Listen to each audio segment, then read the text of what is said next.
We are live streaming on YouTube and Twitch TV. Thank you for joining me. Appreciate it. Let's get the camera all set up here for YouTube, and we will be ready to go. Now, I do want to say, after tonight, we will be doing another live stream pretty much right after this one, because we will be watching McMahon episode 3 on Netflix. So we will be doing our watch along for that as well. Thank you everybody for joining me tonight. Today's date, September 27, 2024. We are approaching spooky season now. Ladies and gentlemen, ghosts and goblins, witches and wizards, vampires and werewolves. This is our Last Drive-In with Joe Bob, Season 7, Episodes 15 and 16 tonight. Let me switch over to the live feed here on Twitch TV so they can see what's going on over there. There you have it. We are all live. We are all ready to go now. So, thank you once again for joining me. After this stream, we are going to do another stream with the Mr. McMahon documentary on Netflix, episode 3 tonight, immediately following this stream.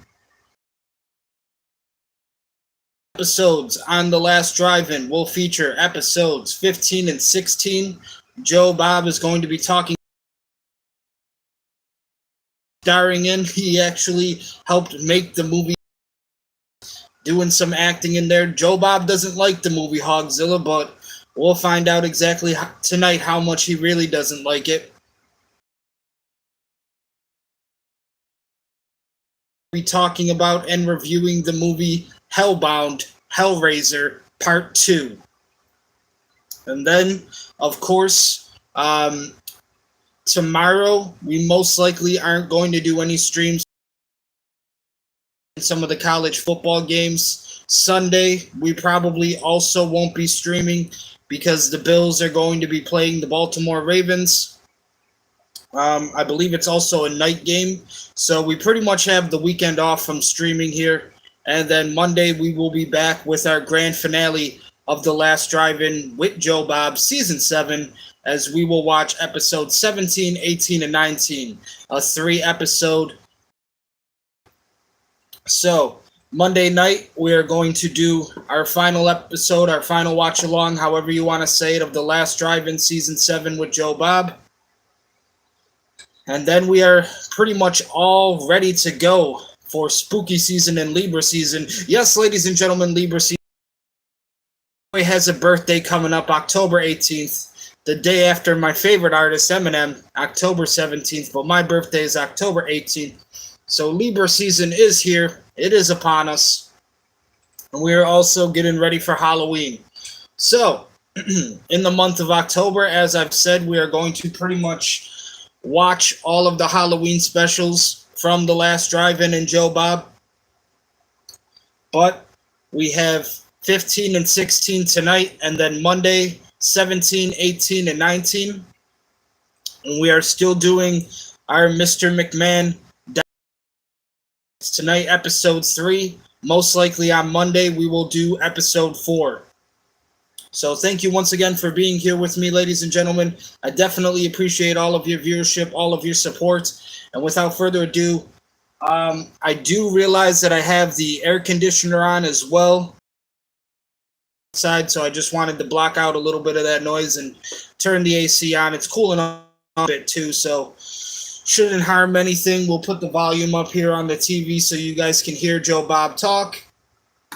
And of course, when we get over to our Netflix documentary on Vince McMahon, tonight, what are we sipping on? We got some lemonade brisk. Just sipping on some lemonade on this Friday night. Friday night, September 27, 2024. So, without further ado, I'm going to let the man, the myth, the legend himself now take it away. Ladies and gentlemen, this is episode 15, season 7. Joe Bob going to be talking about a movie he is starring in, Hogzilla. And it's not a very long episode either, only about 28 minutes.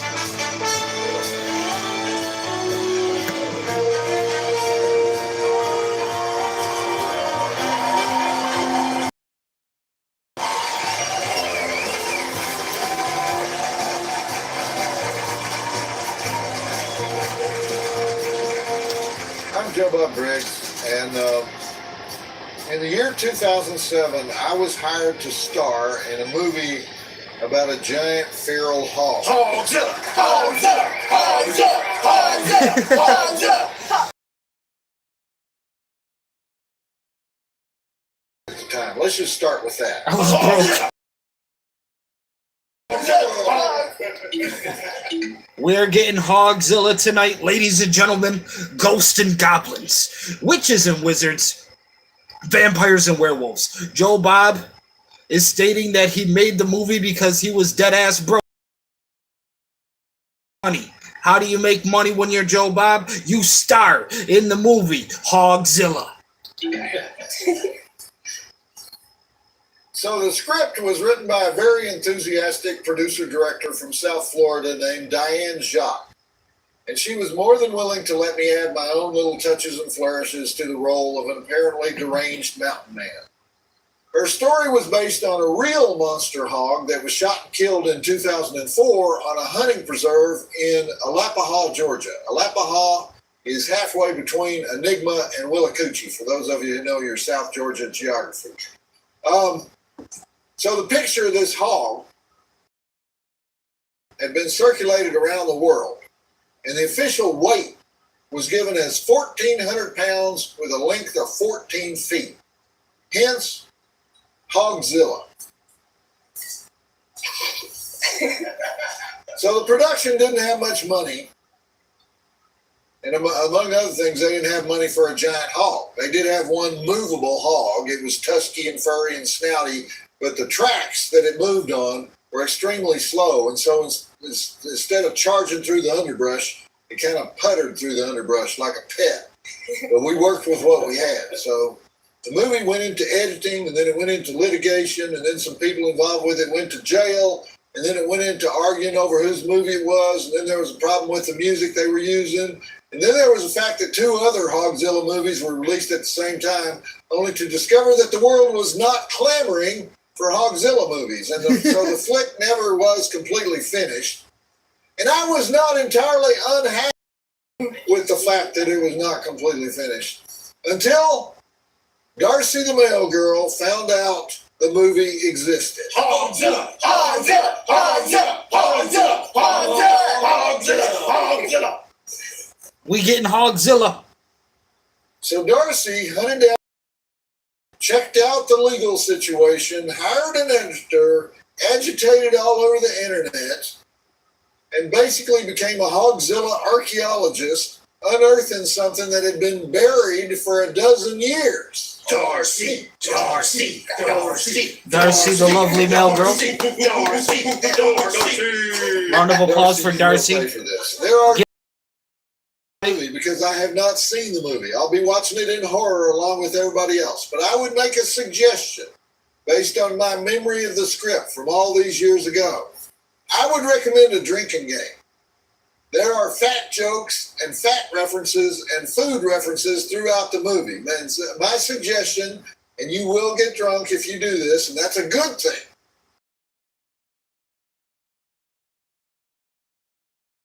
Anytime you hear a comment about food or obesity, or see anybody eating junk food, I seem to remember that too. Apparently it's a shadow narrative in a hog movie, and God bless the actor who had to play the overweight character. Let's get him a mention later, because he took the brunt of the abuse in this movie. Okay, does that about sum it up? I don't remember the other actors, I'm sorry, but I'm assuming we can find them on IMDb while we're enduring this. And while we're going on this fascinating journey, Darcy, into the land of Hogzilla. Okay. Roll the film. Hold on. I have drive-in totals. What do you mean? I've seen the movie. I've got the drive-in totals. You are killing me. Darcy has the drive-in totals. Darcy! Darcy! Where? Darcy! right, you ready for this? And No. and the drive-in Cellini photo shoot, pig ransacking, multiple giant hog eyes, multiple full moons, multiple headline montages, giant hog vision, gratuitous Elvis, gratuitous ankle injury, hurricane foo, cheese whiz foo, and Drive-In Academy Award nominations for Watchalong as the spooky creep in a plaid shirt, and Diane Jock. Like, I'm gonna head out and do a little hog trucking, and if you hear me scream, you better come running. And Frank would never leave his pork rinds behind. And it does have a greasy consistency. Smells like some kind of meat. 4 stars. Darcy says, check it out. 4 stars from Darcy the mail girl. Hogzilla, Hogzilla, Hogzilla. We getting Hogzilla tonight, chat. You know, I just remembered one line from the movie. This is going to get nasty.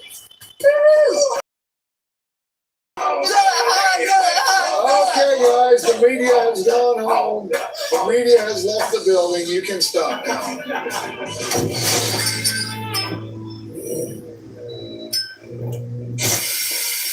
Ladies and gentlemen, ghosts and goblins, witches and wizards, vampires and werewolves. This is Joe Bob's movie review on Hogzilla. First segment break, 13 minutes.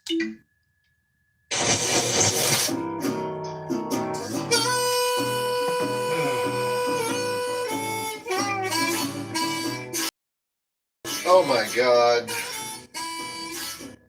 It might be worse than I imagined. It's so great. You know all those newspaper headlines that they used at the beginning of the movie for exposition, you know, including one that looked like the newspaper was from 1927 or something? I wrote down that headline that they used. 23 dead in nursing home fire. Authorities report monster hog run wild, sparks blaze. So the giant pig killed 23 people in an old folks home by setting off a 5-alarm fire. That would have been a great movie, actually. Why didn't they make that movie? Even a giant pig that just killed in camouflage bikinis, like in that one scene. That would have been a better movie than this crew that's... What is the crew doing? Why are they there? They're scouting locations... For like a news show. A news show, okay. You know, there actually was a National Geographic special on the real Hogzilla. They sent a team of investigators to exhume the body of that dead hog killed in South Georgia in 2004. What they decided was that it was a cross between a feral hog and a regular domestic hog, you know, the kind that are raised for commercial sales. And the reason it got so big is that the hunting preserve where the guy shot it was next door to an experimental fish pond where they breed new species of fish and bullfrogs. I'm not making any of this up. And so the pig, it was already genetically mixed up because it was a wild pig mixed with one of those pigs they show at the state fair. That pig ate some of those frankenfish and maybe a few of the bullfrogs as well. And that stuff was so rich in hormones that it caused gigantism. Or actually not, I don't think it's that gigantism. I think it's acromegaly. Because that's that disease that's where you keep growing after puberty, like Rondo Hatton. He had acromegaly, the Universal horror star who was in all the B movies like House of Horrors and Spider-Woman Strikes Back. Or actually, probably like Andre the Giant, because Andre and acromegaly both because of steroids. So the real Hogzilla was the Andre the Giant of farm animals, and also the Andre the Giant of feral swine, which is more information than you would ever get from this movie. And also, you know all those lame jokes about Joanna's ex-husband that don't seem to belong in the movie? I remember now what that is. The actress playing Joanna was the star of Diane Jock's previous movie, Off the Chain, which was about a woman who gets fed up with her husband being lazy and irresponsible contract on him.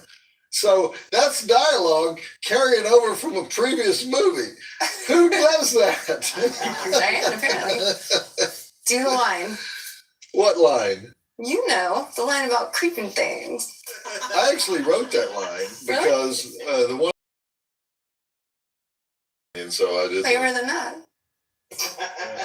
I don't remember it. You just watched it. Come on. There ain't no hogs here. There's demons and devils and creeping things. But there ain't no hogs. Brilliant. So glad you think so. Y'all gonna take some hog pictures? Aww. How can you not love this movie? Darcy, I hope you're playing the dream. Not get any better. Remember, people, every time they mention food or obesity, okay? Back to the movie. Hogzilla, Hogzilla, Hogzilla, Hogzilla, Hogzilla. You know, I think we can start breaking down the world premiere set and all that stuff, guys. So festive.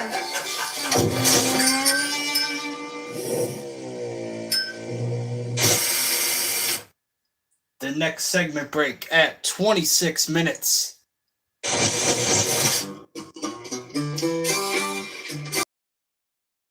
He had roast beef. Did I just say that? Is that a line in the movie? I think I wrote that line too, but I don't actually know what it means. I think the idea is that I'm crazy. I've been living in the woods for years and years, and I'm insane in a very pig-focused way. Okay, I have some questions. In the last 13 minutes of film that we just watched, did anything happen? Was there one single plot development to advance the story? I mean, wasn't this the equivalent of people wandering around in the woods spouting stupidity of various sorts? Numero 2-0. How come Brad keeps saying, well, there's no cell service out here, and then making a phone call? There's no service except when Brad wants to talk to his agent. Or the one time Steve calls from New York to tell him that they need to go get the satellite phone. If they need to go get the satellite phone, how is Steve calling them? Numero 3-0. If you're in the Marines, you know, or if you used to be in the Marines, like I guess Mitch is or was, do you wear a shirt that says Marines on the front?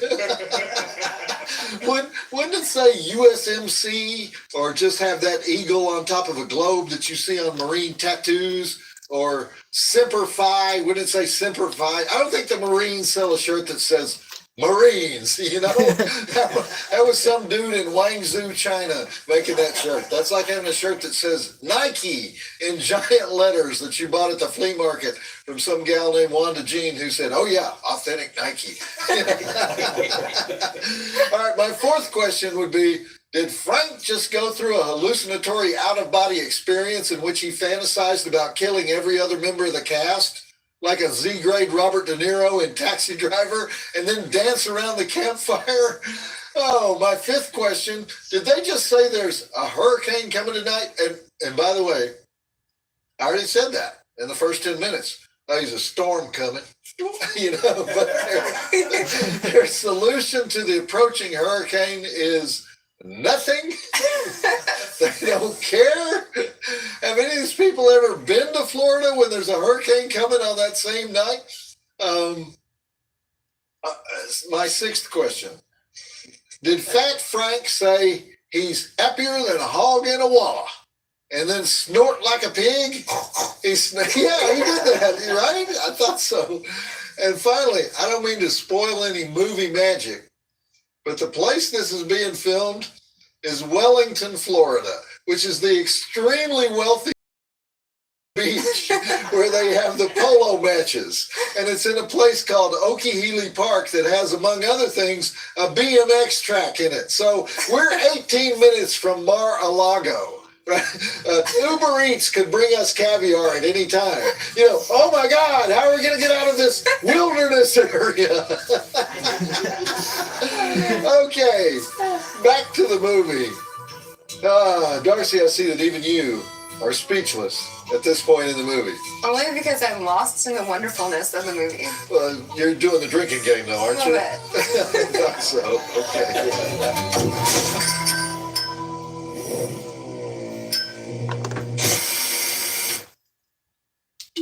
Now, this is a fairly short episode. Joe Bob talking about one of his own movies here, Hogzilla, of course. Looks like there's only about maybe like 20. after this, I do know that Hellbound, Hellraiser 2, when Joe Bob is going to talk about that movie, that episode is a little bit over an hour. I think almost about 80 minutes, like 75 minutes, 80 minutes for that episode. So after this, there will be a little bit of a... Like I said, ladies and gentlemen, tonight we are watching episodes 15 and 16 of Season 7 from The Last Drive-In with Joe Bob. And then on Monday, we will have our Big Bang Grand Finale with episodes 17, 18, and 19. Ghosts and goblins, witches and wizards, vampires and werewolves. I will now let Joe Bob take it away. Next segment break, 39 minutes.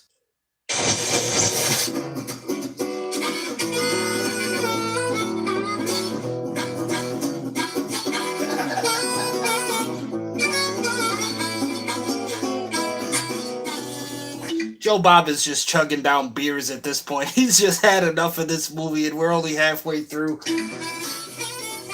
I feel sorry for this pig. These are some of the worst kills in horror movie history. POV shaky cam kills. At least with Frank gone, though, we got rid of that pork rind subplot. You know, I once made a commercial for microwavable pork rinds, a product called Bacon Curls. And I happen to have some right here. I thought you might want some. I said I made a commercial for them. I didn't actually eat them. And where'd you get that awesome hat? I had the hat in the car. I decided that if we're going to dishonor the feral hog like this, the least I can do is honor my youth, part of which was spent in Arkansas, where the wild Razorback hog is revered. We wear these to Arkansas Razorback football games. All the hogs at the game. Woo Pig Suey. Only Arkansans know what I'm talking about. Well, I'm from South Carolina, so I guess I wouldn't know. Well, you know what? You should know, Darcy. Okay. Because the wild hog, as distinguished from the wild boar, is running rampant all over South Carolina. It's tearing up the crops. It's killing the livestock. It's destroying the timber. They study them at Clemson University. They're ecological zombies. They'll eat anything. They have endangered salamanders that live underground. The hogs dig them up and eat them. They eat birds. They eat eggs. They eat chickens. They eat baby deer. I had no idea. Well, be aware, girl. Be woke. Every state has a little different type of wild pig, whether you call it a boar, a hog, a razorback, a piney woods rooter, a Russian boar, a Eurasian boar, javelina hog, Vietnamese potbelly, black Slavonian swine. I actually think the original Hogzilla was probably a black Slavonian, because those pigs got loose in Eastern Europe in the 19th century. And they were feeding on dead bodies over there. They became deranged, and then they came over here on the Greek ships. I think you're making that up. Are you saying a man wearing this hat would make that up? I am. Well, you're wrong. Okay, where are we? The whole cast of the movie is trapped in the West Palm Beach woods because there are two logs laying across the road caused by the hurricane last night that, strangely enough, didn't get anybody wet. But every male in the cast is threatening to beat the ass of every other male, and Frank has attracted the keen olfactory senses of Hogzilla by putting cheese whiz on his food, and so he's been brutally murdered by a blurry point-of-view camera. Does that about sum it up? I think so. Let's move on. Roll the film. You got to be secure in your manhood to wear a hog hat with dignity. I see what you mean. What does that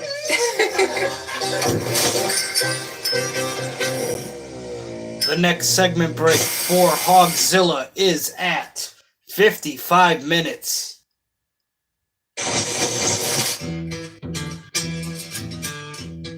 Woo!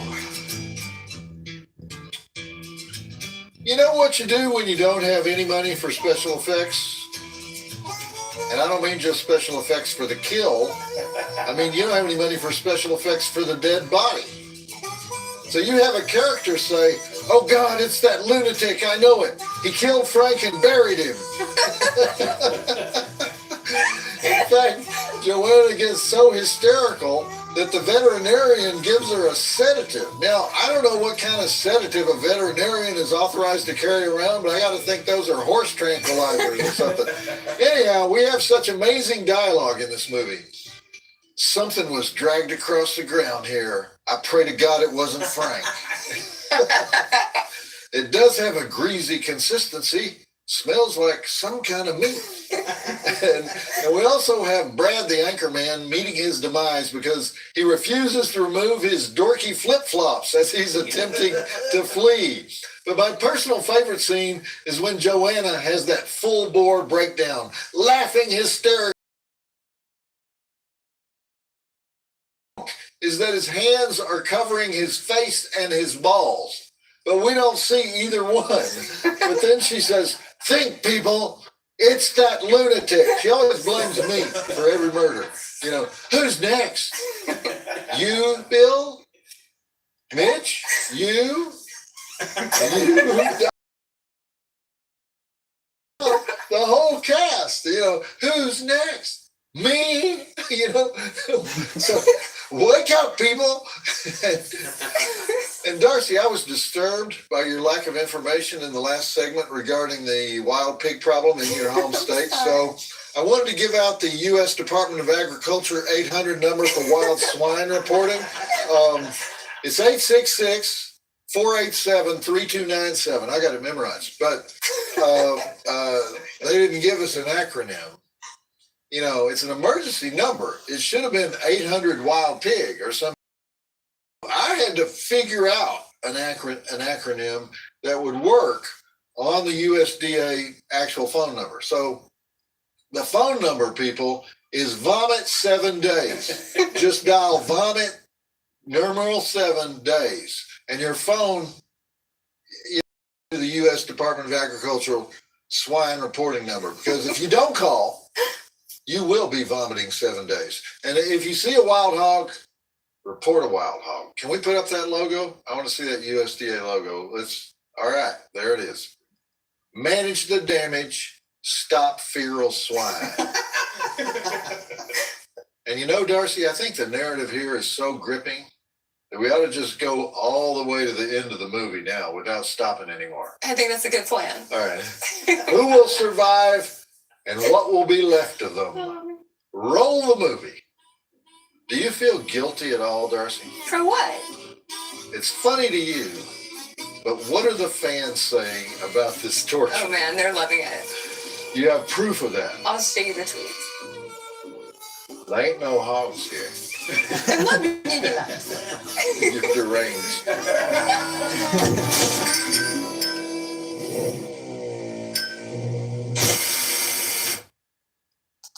All right, ladies and gentlemen, ghosts and goblins, witches and wizards, vampires and werewolves. This is now after the end credits of Hogzilla, a movie starring our very own Joe Bob Briggs. Let us hear his final thoughts on the conclusion to Hogzilla.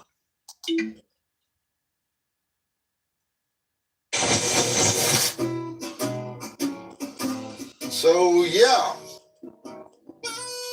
How'd you like my vanishing scene? What was that about? I love everything about this movie. Okay, then, tell me what it means. Was I a ghost? Yeah, obviously you're a ghost. I was a ghost in the Yeah. whole movie? Yes, but we didn't find out until that twist ending. It's amazing. I was a ghost, and I tell Mitch to put down the gun. Why would I care if he puts down the gun if I'm a ghost? See, because you didn't know you were a ghost. You're so fixated on avenging your son's death that your soul could only rest when it was done. You actually got into the plot of Hogzilla. Yeah. How about the love scene in the van right before the ending? Yeah, it's a little weird, but you were great. Hogzilla, Hogzilla, Hogzilla, Hogzilla, Hogzilla, Hogzilla, Hogzilla. Not doing world premieres anymore on the last drive-in. Oh, stop it. You know you loved it. Well, as long as we did something to help stamp out the feral swine problem in this country, I'm all for it. Aw, I feel bad for the pigs. We have to winnow the wild boar population, Darcy, or else we'll have children being eaten by pigs. So Maybe we could just relocate them. Darcy, they're like cockroaches. There's no place in the world that's begging to send them more pigs due to underpopulation, okay? It just seems sad. Well, on that note, we want to thank Diane Jacques, the producer and director and owner of Hogzilla, because apparently she worked with us on this 13 years later release. And Diane, though, one thing you forgot is that I wasn't supposed to be seen in the opening. You were supposed to think I was a crazy killer and then do the whole dead son flashback only at the end. I don't know. That somehow that got transferred to the opening. Anyway, I'm sorry Hogzilla didn't come out in 2007 because the problem has only gotten worse. I mean, we could have saved some lives and some livestock and some salamanders if we'd only had a way to finish the movie sooner. And thanks to Austin, our director, I think Austin actually did the final cut He did. on the movie. I didn't know that either. Austin. And I consider that, Austin. yeah, I consider that an act, a major act of betrayal, Austin. We'll talk about that later. And so, what else you got for me? I'm almost afraid to ask. What I have is this week's Silver Bolo Award. Silver Bolo Really, Award. somebody who will forever be associated with Hogzilla. You did them a big favor. Even premiere of a movie starring Joe Bob Briggs, Hogzilla, who will win the Silver Bolo. Go ahead. Tonight's Silver Bolo for excellence in horror media goes to The Signal podcast, created by Leslie Rice of St. Louis. It's horror fiction. It's very creepy, very innovative. It's reminiscent of the old radio drama programs like Lights Out and Inner Sanctum. Leslie combines fiction reading, audio drama, and even nonfiction tales of the supernatural. Their motto is stories from unfathomable, all-consuming light, or something like that. That actually sounds really good. It's really good. And they also encourage readers to send in their own supernatural encounters, and they highlight them on the show and give out their own awards. They're also really open to newcomers and accept all kinds of work. Excellent. Well, make sure they get their authentic silver Woo-Pig Suey, Yuki. Make sure they get their authentic bolo tie. Those are silver, right? Okay. Oh, man. Okay, good. And they also get a signed certificate and authorization to use the Silver Bolo logo on all their endeavors. So thank you, Darcy, and thank you. It was Leslie? Leslie. Yeah, it was Leslie. You know I gave you a lot of grief for Hogzilla. But I also know that you worked really hard to make that happen, and it would never have taken place without you. And maybe someday you can convince me that's a good thing. It's a wonderful thing. All right. We haven't done blonde jokes for. Okay, and that is episode 15, the world premiere on The Last Drive-In, starring our very own Joe Bob Briggs. What we are going to do now, ladies and gentlemen, we're going to take about a 1.5-2 minute break for episode 16, where Joe Bob is going to talk about the movie Hellbound Hellraiser Part 2. So we are just going to take a quick little short intermission, and then we will be right back. I also want to take a look at one of these flicker candles, because it's not moving around a bunch.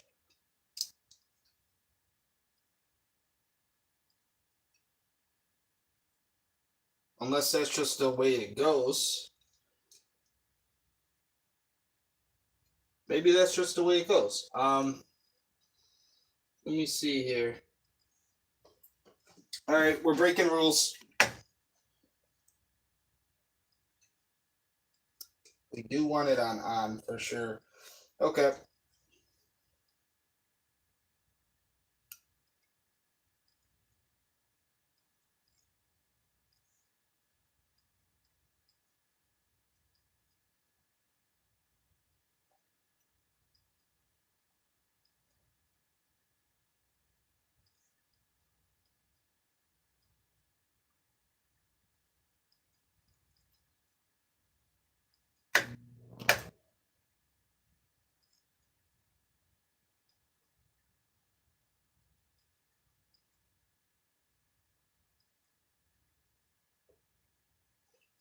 It's really not moving all that much, but I don't know how well you guys can see this. I have these cool little Tim Burton Nightmare Before Christmas Halloween flicker candles. is just one of them. This one isn't really moving a whole lot. It might be because it has all this, like, dust inside of it. Just give me a second.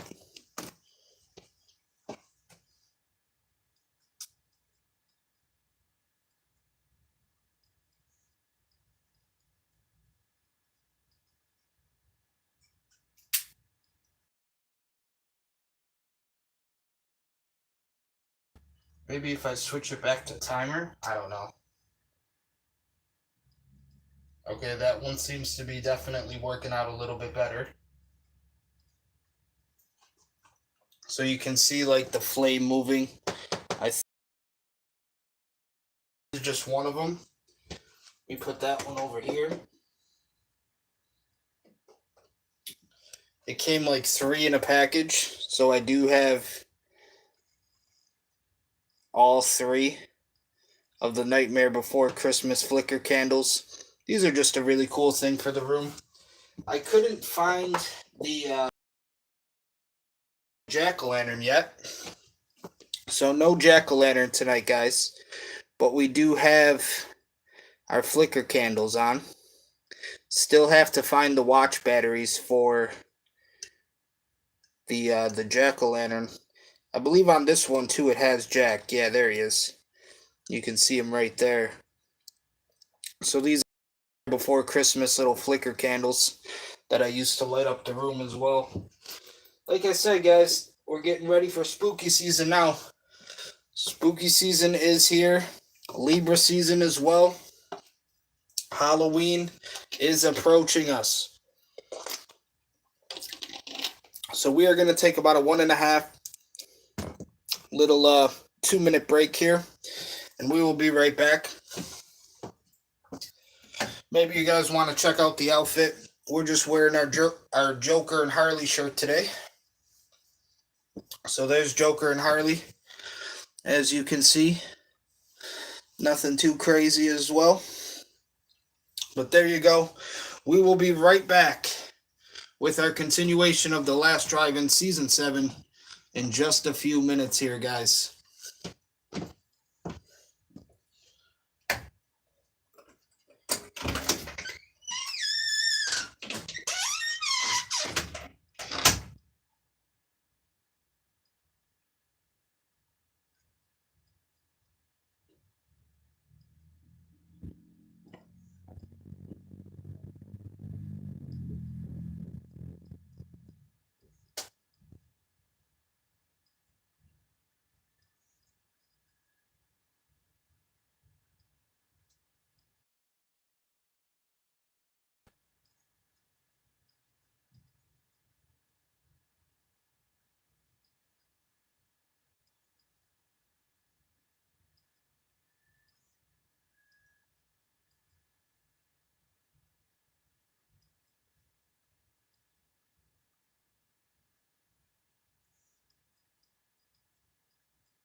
Okay.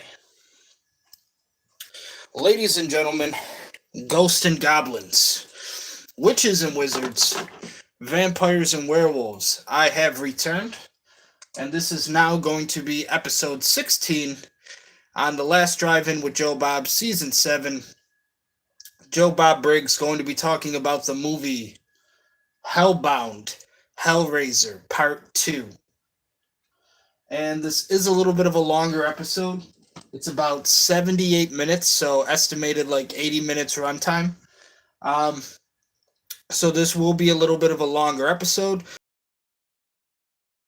We are going to do a immediate follow-up stream with Vince McMahon, the documentary on Netflix. Tonight we are watching episode 3. After doing these watch-alongs here on The Last Drive-In with Joe Bob, season 7, this will be our final episode here for this watch-along, which again is episode 16, Hellbound, Hellraiser, Part 2.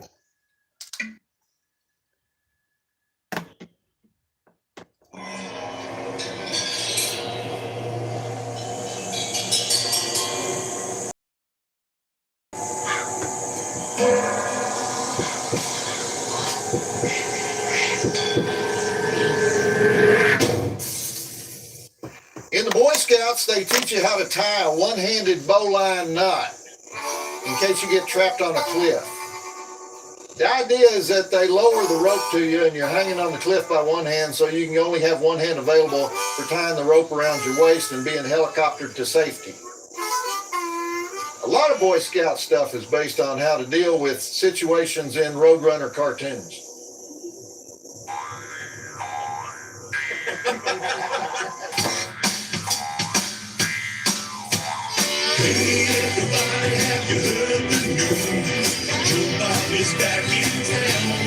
Okay, unfortunately we can't play audio that we're not supposed to here on YouTube because YouTube sucks with their copyright restrictions. So we are going to mute that audio right now. And when the episode continues, of course, we will unmute it and we will get back to our watch along and review here with Joe Bob discussing Hellbound, Hellraiser 2.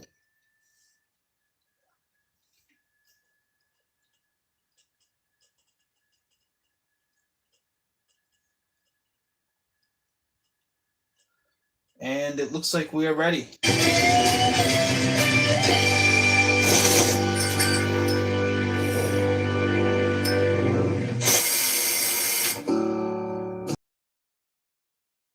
Well, we finally come to the last double feature of the Last Drive-In season, and not only do we have one of the finest sequels ever made, Hellbound, Hellraiser 2, coming up, but we have the heart and soul of that movie. Well, he doesn't really have a heart or a soul, but we have Pinhead in the house. We have Doug Bradley himself. We have the star of the movie also, Ashley Lawrence, who plays Kirsty, literally descending into hell to fight Eve. This is the movie where we see the Leviathan, and we learn what the lament configuration is, and we see what turned Pinhead into Pinhead, and it's all tied up with a little brown puzzle box that works like a Rubik's Cube, only it's more complicated. And you can see how these things kind of fascinate you, you know. Once you start doing it, you can't stop doing it. I think it's a symbol of fetishism, you know, the way people get fixated on something good, but they fixated so much on it that it becomes bad. You know, like sex is good.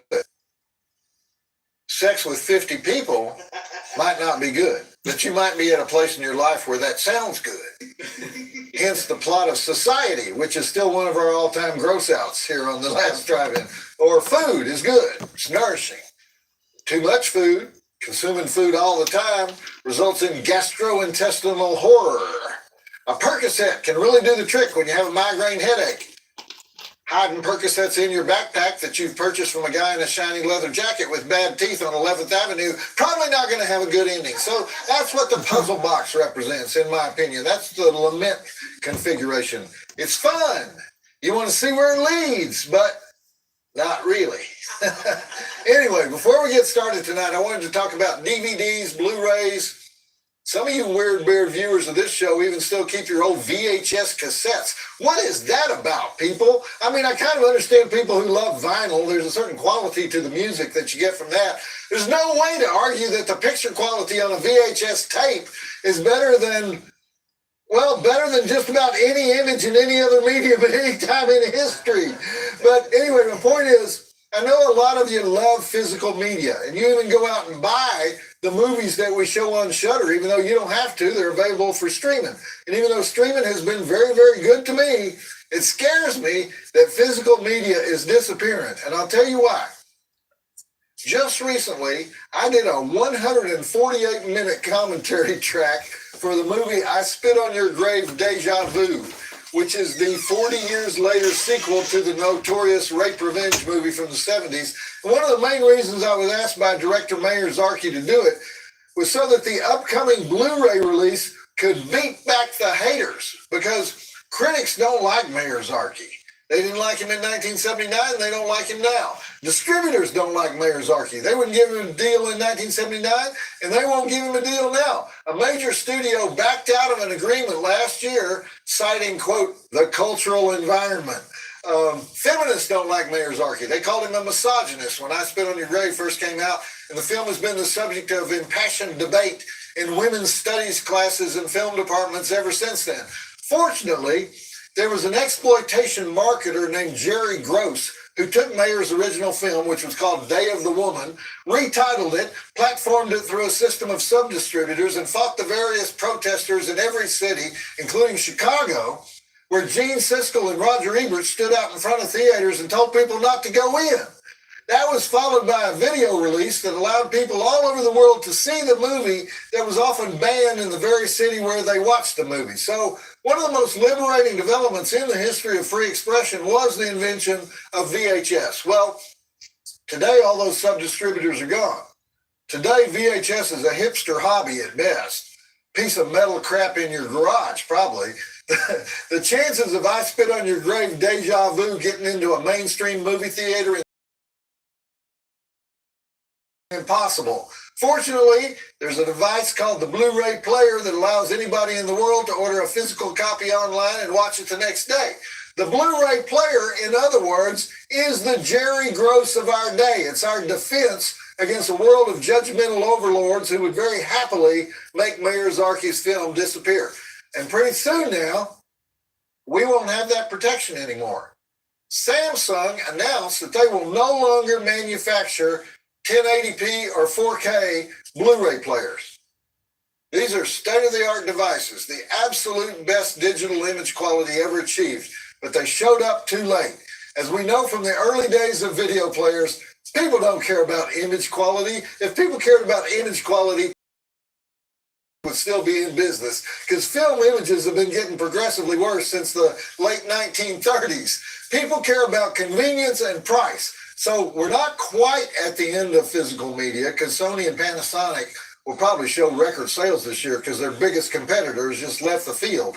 But it's the first signal that pretty much everything is going to be moving to the cloud, right? The problem with the cloud is that someday the cloud is going to explode into a fine digital mist, and trillions of cultural artifacts are going to be lost. I don't know how that's going to happen, whether it's going to be cyber terrorism or actual war or simple mismanagement, but who do I sue? You know, of course, all your physical media could burn up. Your house could burn down, take all your tapes and DVDs with it. But State Farm would replace it, right? You know, the problem with the cloud blowing up is it takes a billion other people with you.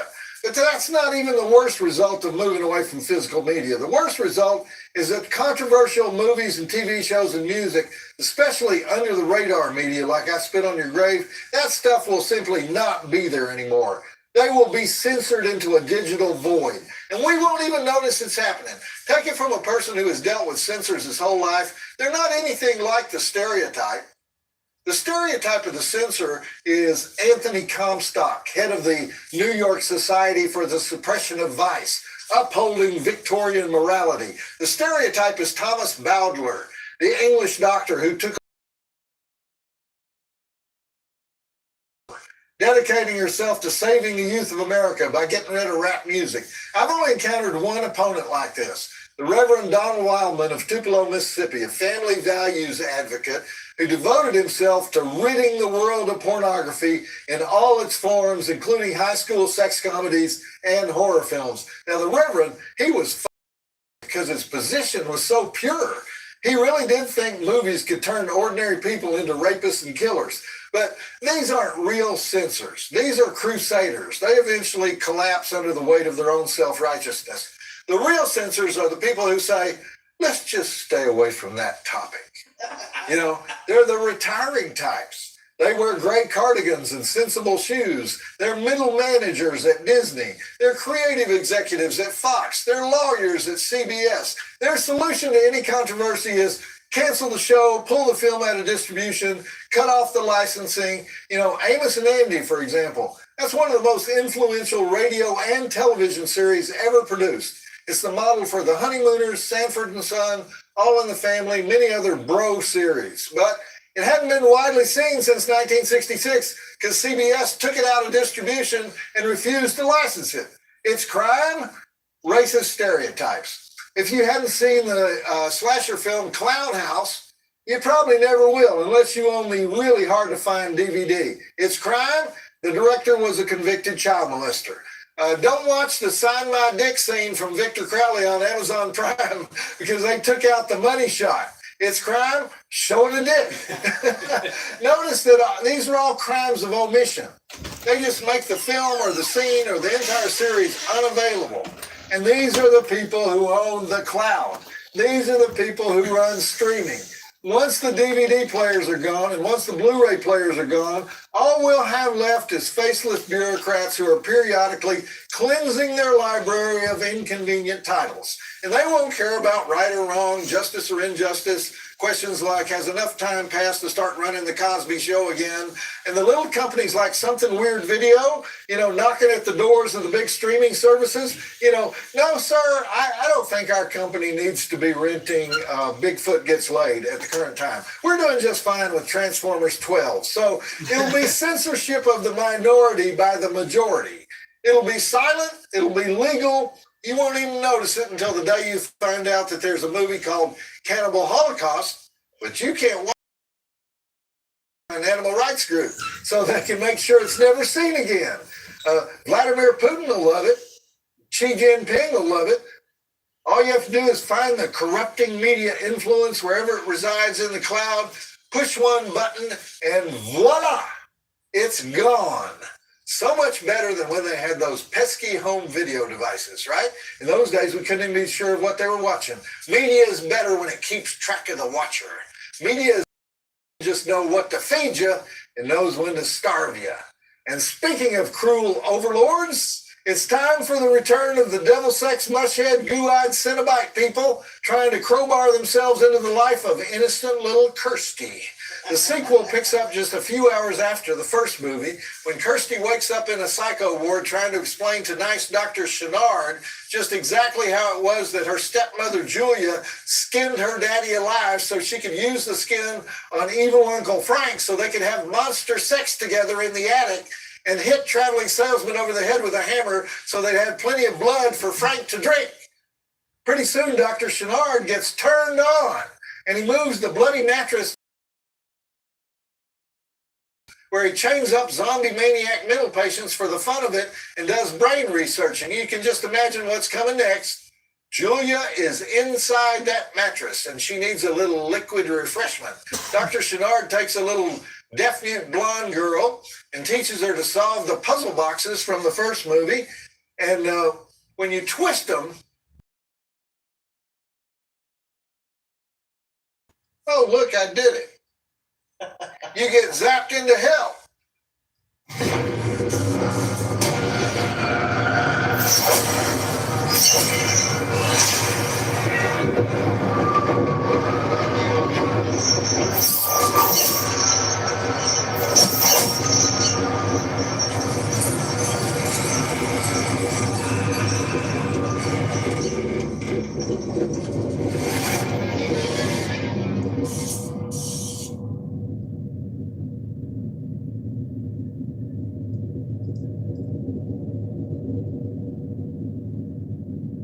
Well, Jesus wept, as Andrew Robinson would say. What the hell happened here? I guess let's get to those drive-in totals. We have 26 dead bodies, 2 breasts, 2 breasts, 4 undead bodies, maggot slashing, straight razor close-up suicide, grapple hooks through the chest, zombie deep throat French kissing, and let me just say there is nothing that compares to that scene where the skinless Julia finally kisses Dr. Chenard right square on the lips. Whips, chains, eyeball juggling, baby lip sewing, aardvarking in hell, flesh burning, heart ripping, maggots, skull spiders, giant snake fingers, a 98 on the vomit meter, gratuitous poltergeist effects. Mattress foo. Driving Academy Award nominations for Kenneth Cranham as Dr. Chenard for saying you have your whole lives behind you now. Ashley fighter who says Julia doesn't deserve to come back. It's not fair. Sean Chapman as the evil Frank and the zombie fed to Julia. Doug Bradley as Pinhead, the numero uno Cenobite who says, we have eternity to know your flesh. Claire Higgins as the sex-crazed Queen of Hell, Julia, probably the only woman ever seen on film who had no skin and was still sexy. And Peter Atkins, the writer, for the line, the suffering, the sweet suffering. 4 stars. Joe Bob says, check it out. 4 stars. I say check it out. Okay, Cenobite Darcy, this appears to be one of our weirder episodes.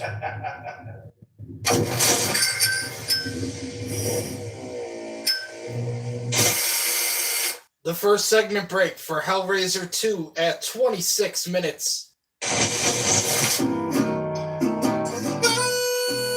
So, Ashley, Hi. I guess our set here takes you back to Ivor Heath and the massive Pinewood Studios, home of all the James Bond movies, and more to the point, the place where you filmed Hellbound, Hellraiser 2. Looks exactly like it, right? Exactly like it. Yep. I thought I was back.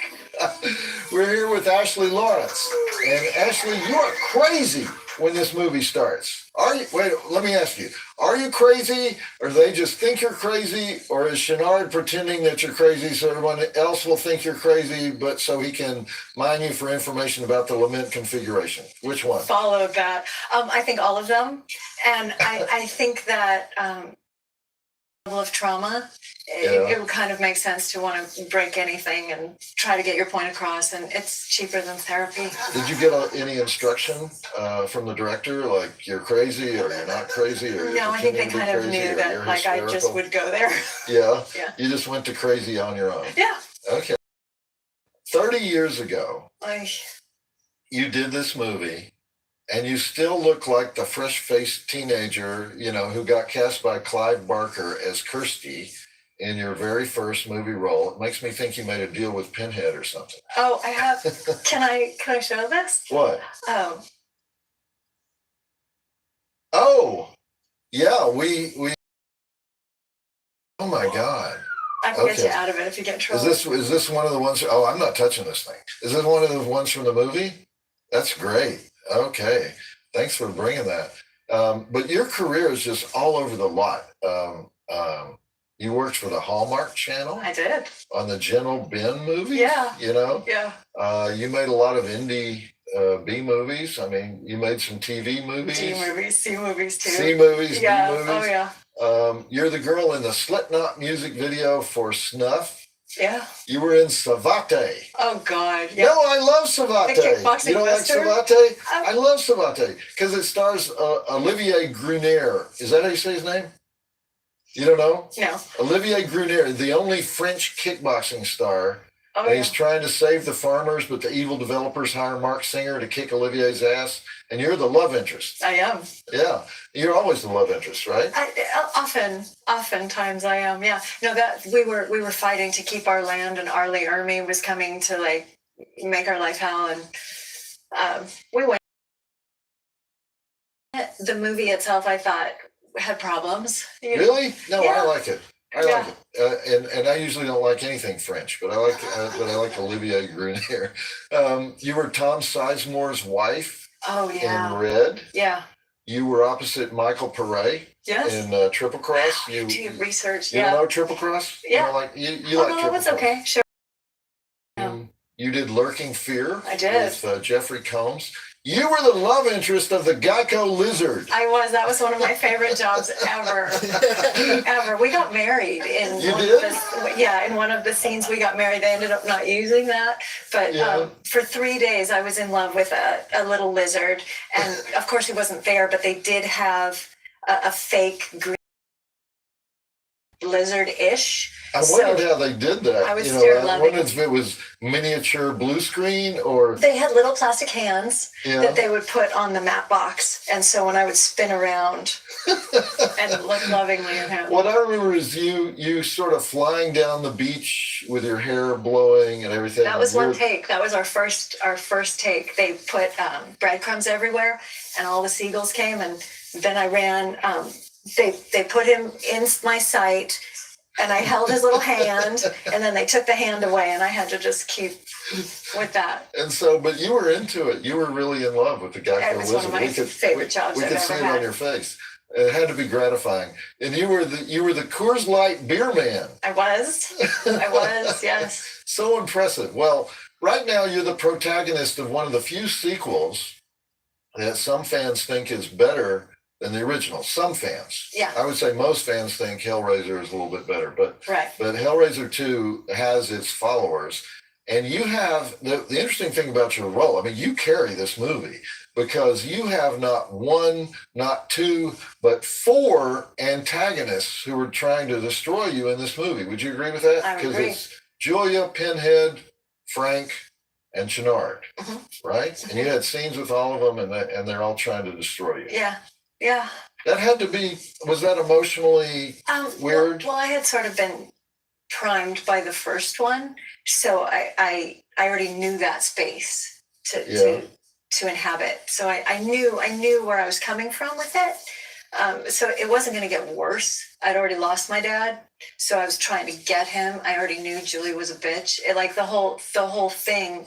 Tiffany coming in was more of an ally that I didn't expect to have. Yeah. Are you real method? Do you go to some like weird emotional place when you do this? I wasn't asking everyone to call me Kirsty on set or anything like that, but some of the circumstances are so extreme that if I don't believe them, then the audience wouldn't. But usually it was a piece of masking tape like next to the map box because makeup took so long for everyone else. Yeah. So they would make them up for hours on end, shoot them out, and then bring me in.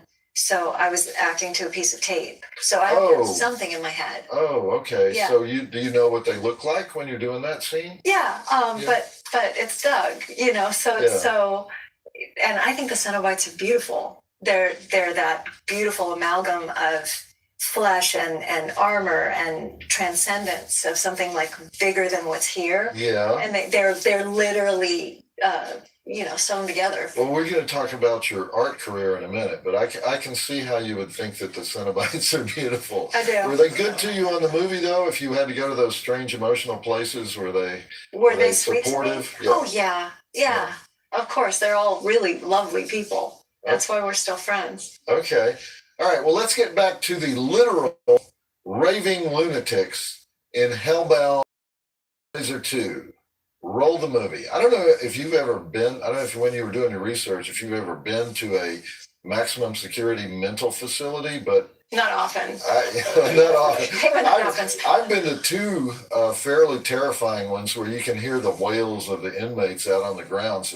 Terrell State Hospital in Terrell, Texas, and Rusk State Hospital in Rusk, Texas. Were you in them or were you visiting? I was a reporter, and in one case it was a family member, in the other case I was a reporter. Rusk is for the criminally insane. Okay. Terrell is just for the normal insane. What's the difference between criminally insane and normal? Well, you have bars on the windows for the criminally insane, and you don't go close to them, but they do come right up though when you walk by, and they will get gross on you. And so whenever somebody says to me, Joe Bob, mental illness, that's just a trip that the medical community puts on people. We're all a little crazy. You know, the people in the hospitals aren't any crazier than the people in Congress. So when I hear that, I say, you know what, let's go down to Rusk on visiting day. You might want to put on a hazmat suit. Or not. Just drop them in and just watch what happens. Yep.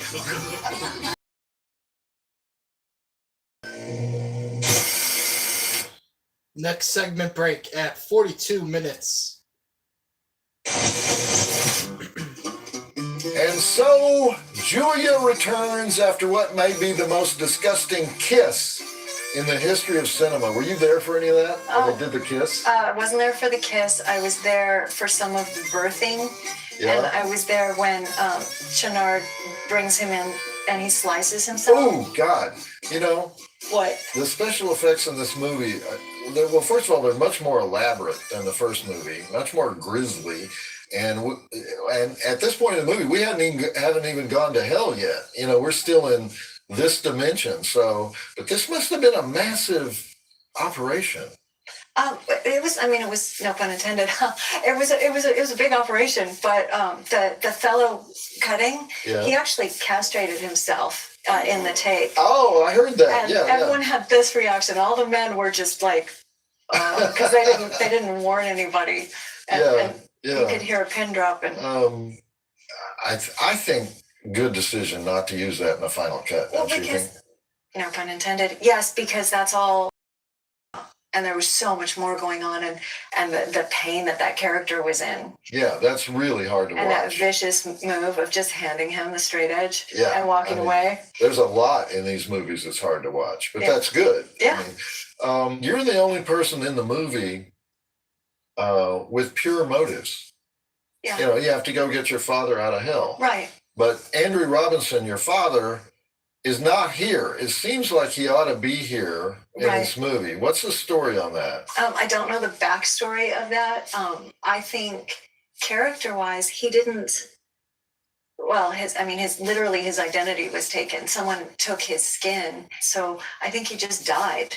Yeah, but didn't they offer him a part? I mean, wasn't Andrew supposed to come back in this I don't know. I wish. I love him. Okay. Well, it's hard to believe Andy wouldn't go to London for a few weeks. No kidding, right? I know him. And we had fun. And for a while, Andrew Robinson was running the graduate drama department at USC. Does he still do that? I don't know, but he's brilliant. Okay. How much did playing Kirsty turn you into a sex symbol? It's not, I know. Now listen, it's not. I know it's not exactly a sexy role, but you're surrounded by all this perverted erotic stuff. Surrounded by, and I also look like a giant cocker spaniel who's like running and crying and having nervous breakdowns. So if that eroticizes some people, you know. Well, did it? I remember being in some movies and they were more provocative or romantic in nature, and my mom's like, what if someone masturbates? I'm like, Mom, people masturbate to Hellraiser. I was like, what? It's nothing. How many guys add to this is people will bring up the argument all the time that one of my favorite horror movies and one of my favorite horror franchises, Saw, is considered to be torture porn, which I think is absolutely ridiculous, because to me they're more about being detective is who Jigsaw is. The people who think that the Saw movies are just considered to be torture porn are, one, people who have absolutely no respect for those kind of movies. They may just be a little bit too gory or too hardcore for those kind of people. And two, I think the people who just consider them torture porn movies are people who have never even watched the movies to begin with. And like I said, are just not fans of the series. For me, they are, more horror detective kind of movies. And that's the thing, because again, I love detective style stuff. But if you are going to go and say something is torture porn, wouldn't Hellraiser be considered torture porn? Because I would definitely consider Hellraiser a little bit more perverted, a little bit more like BDSM style, bondage, all that. And that you can say the same false accusations for movies like the Saw franchise. And I mean, I love Saw, Saw 1, 2, 3, 4, 5, 6. I believe 7 is the final chapter. And then they did some of the spin-off movies like Saw 7.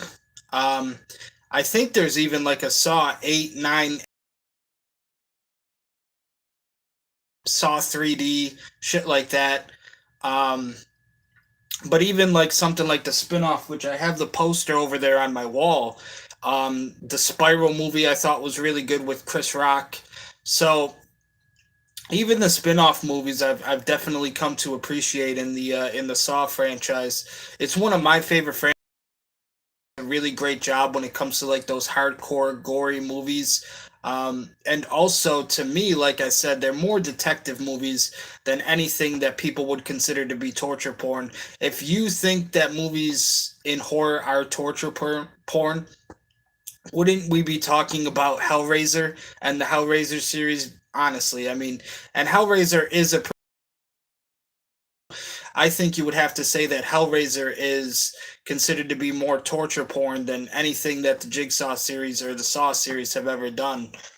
Guys come up to you and say, "Come to daddy." Everyone. Everyone? Yeah. What? Everyone? Yeah, but I mean, that's brave. That's bold. and they think they can hide under the guise of it being a line.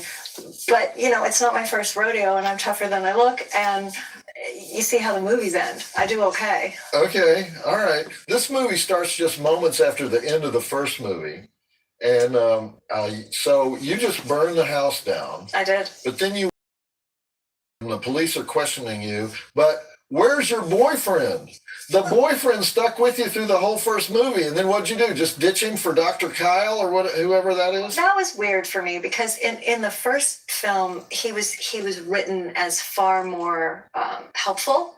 And there was an where the engineer comes through the hall at the end and it's like, oh no, and I have to fight him and the boyfriend wants to participate. And I was like, no, piss off. Like, I'm good. And they were laughing. I didn't know I did it except in the moment. And they realized that Kirsty didn't really need a boyfriend to get through. Like, I was doing it fine. They thought it weakened the character to have a boyfriend. No, originally they had more of a boyfriend. But when I started playing it, I was like, I got this. Like, too little, too late, dude. I'm good. Okay. You sort of have a relationship with Kyle, right? Yeah, sort of. Yeah, I mean, it's like, that was written as a little more romantic and sexual. There was one scene, there was supposed to be like an end of the world.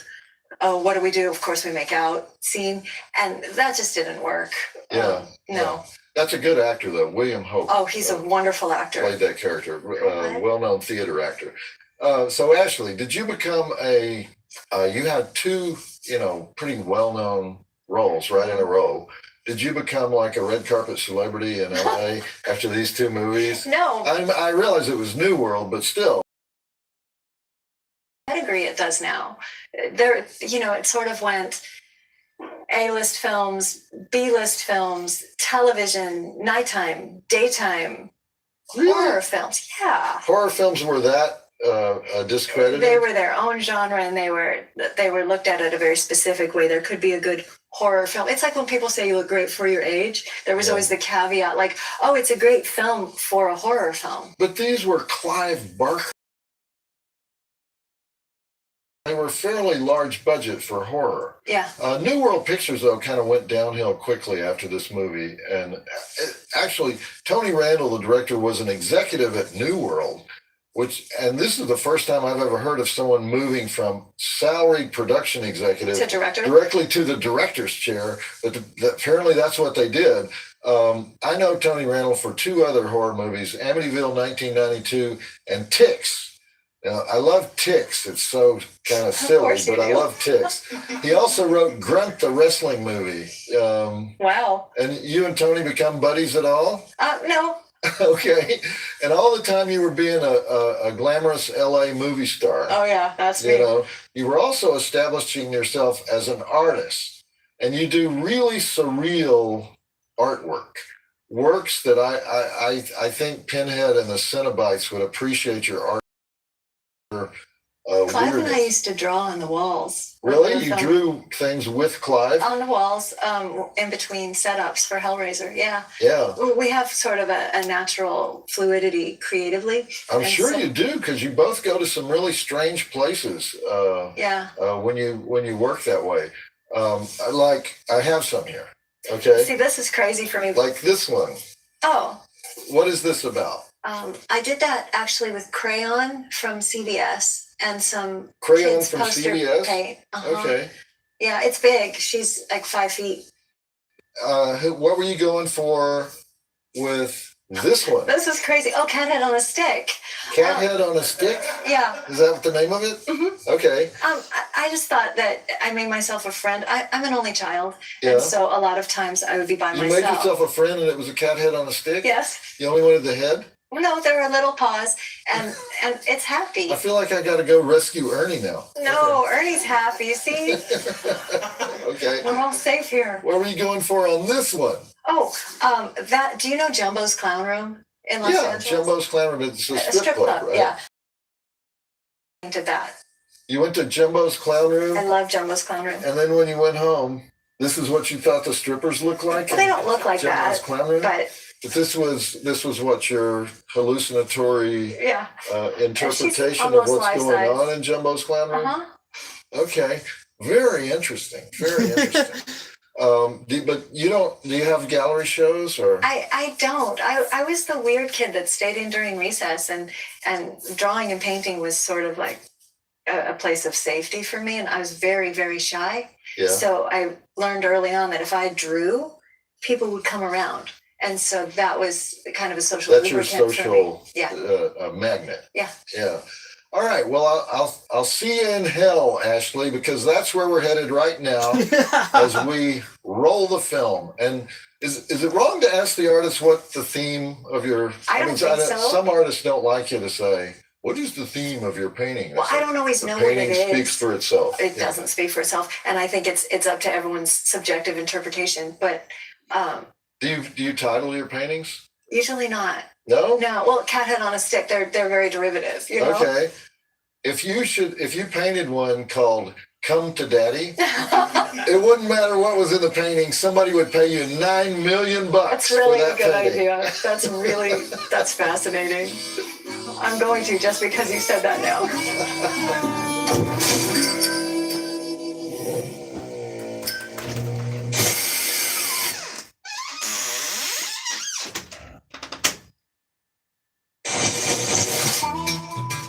And so the innocent Tiffany, played by Imogen Boorman, manipulates the puzzle box at the bidding of Chenard, and what an entrance! Full of wind, lightning, fury, as the box snaps into its perfect form and the Cenobites appear. And last of them all, of course, is Pinhead. And I think with that, Hi. Thank you for inviting me to the drive-in on this beautiful Texan night. looks just like Pinewood Studios, right? Well, not quite. No, even less like Cricklewood, where we made Hellraiser. Well, welcome, Doug. Keeper to Hell would be your destiny 30 years hence. The thing with being an actor is who knows, Right. and nobody does. I mean, obviously, I had a long history of working with Clive prior to Hellraiser, which was my route into that. Yeah. Yeah.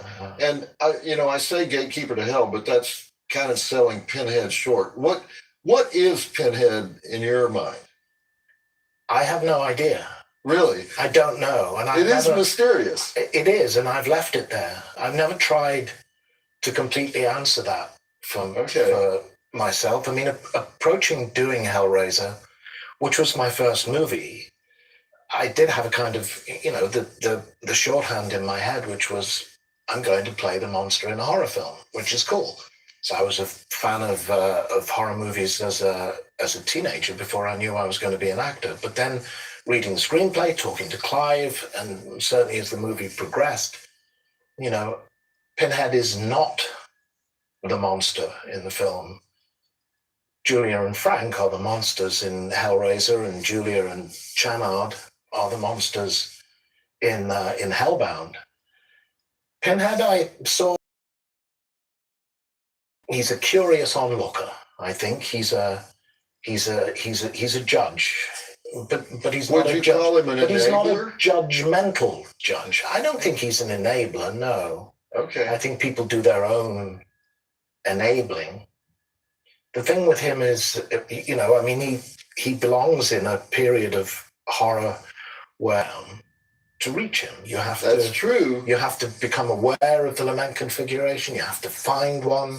You have to solve the puzzle. And then in that scene where Tiffany opens the box, he immediately calls a halt. And he says, "It is not hands that call, desire." Yes. So even when you open the box, it's not just the physical act of opening the box, it's the motivation behind it. And because he's aware that Tiffany is entirely pure in her motivation, we stop here.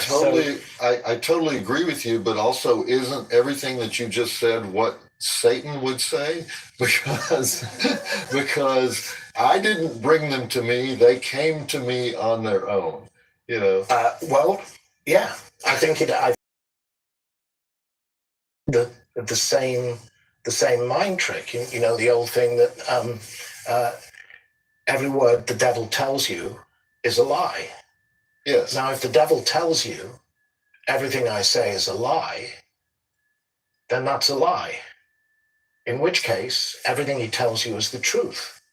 In which case, when he tells you that everything he tells you is a lie, Into Pinhead, which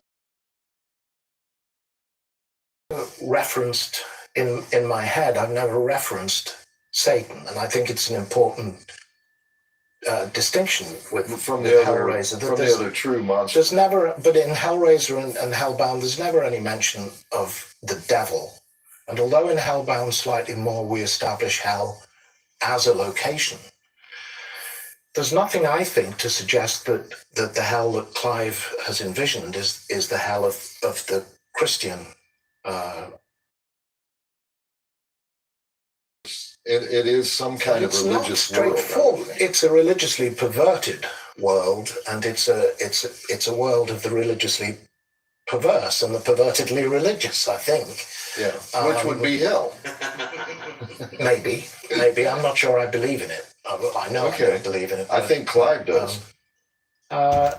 Maybe, but there's the line in Hellbound, I think, when Kirsty first confronts Frank in hell, and she's looking for her father. He is in his own hell, just as you are in yours. And I think there is that idea that the hell in Hellraiser is a personal space that you create, something you bring with you for yourself. Right.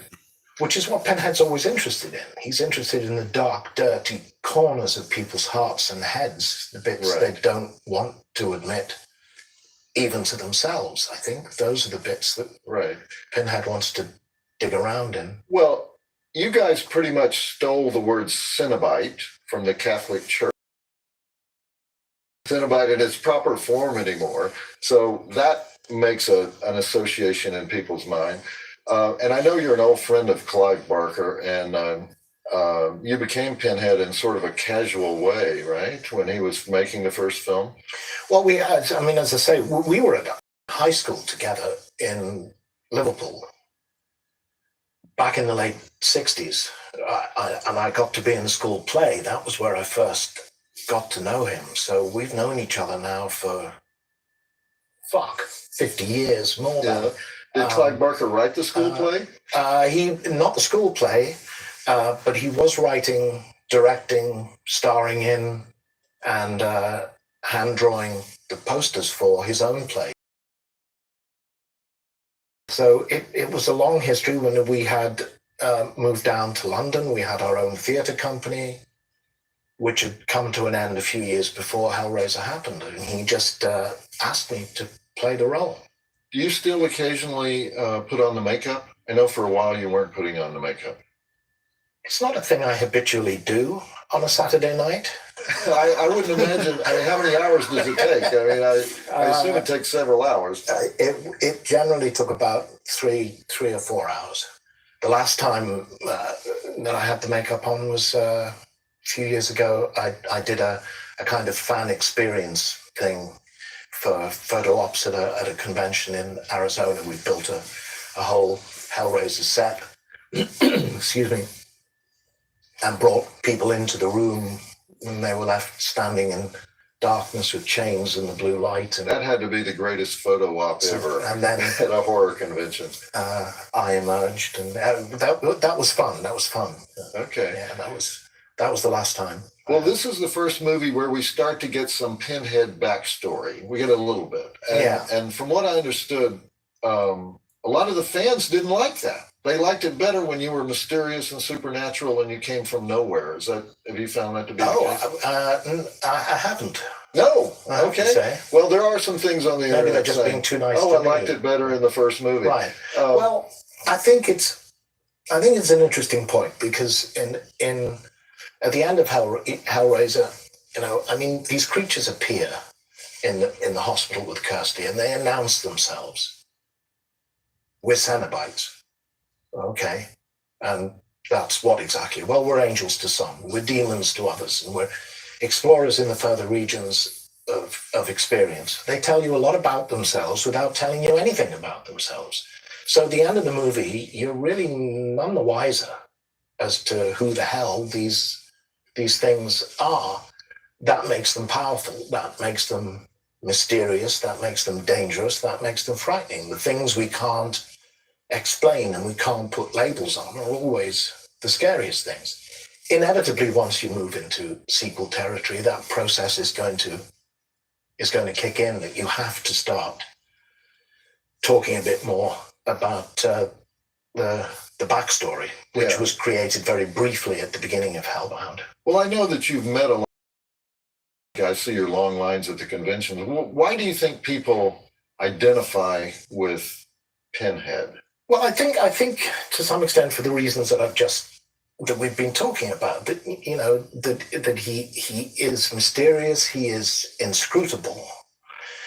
He what is he? He's basically a guy with a bunch of nails banged into his head, and there would be a way of presenting that image that would be a visual turnoff, But the way that Clive, working with Jeff Portas, who designed and constructed the makeup for the first two movies, it's a very ordered, controlled, calm, peaceful piece of self-creation, I think, or the unseen hands that we see at the beginning of Hellbound that turn him into Pinhead. And it draws people in. My experience walking onto set for the first time always was that people took a step back, right, and went, "Oh my God!" Well, I would take a step back from, and then they came forward. Wow! Oh, wow!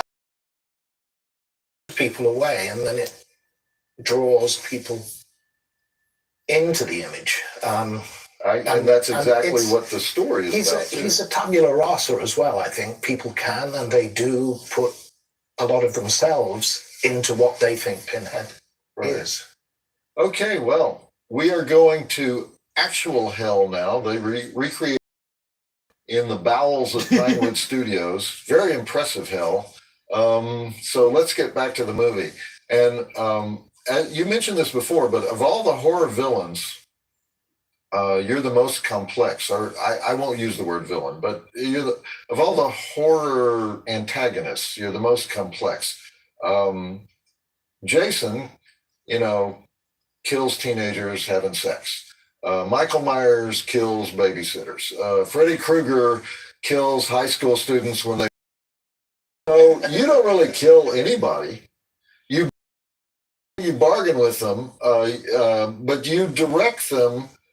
Here's what I think is bad about Pinhead. You direct them to the worst version of themselves and allow them to self-destruct.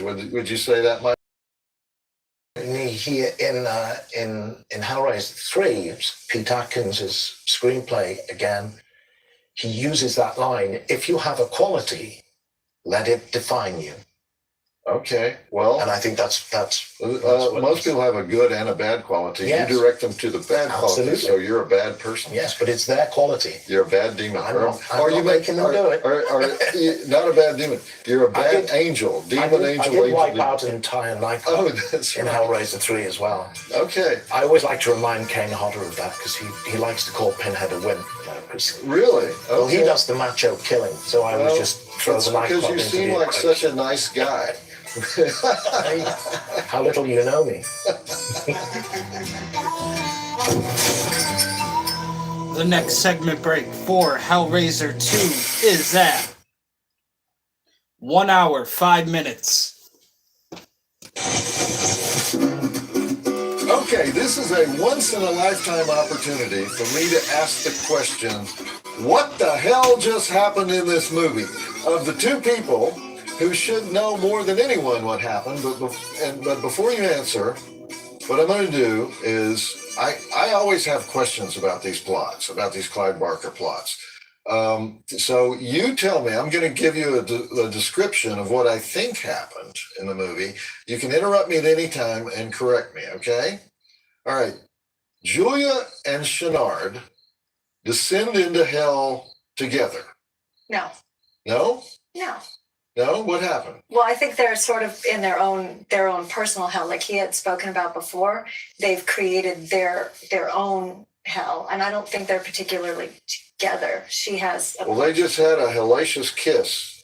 And the initial driver in the movie is Kirsty's journey into hell. I'm in hell, That's please true. help me. Is To her, save my her dad. attempt to go and find her father in hell. Who's on That's the true. right. Yeah. Okay, and hell looks like a bright blue, spider-filled crypt With at lots of first, candles. bathed in green light, right? I think it's worth talking at this point about what happened with the budget on Hellbound. Oh, you had a big budget, right? It would have been much bigger than we actually had.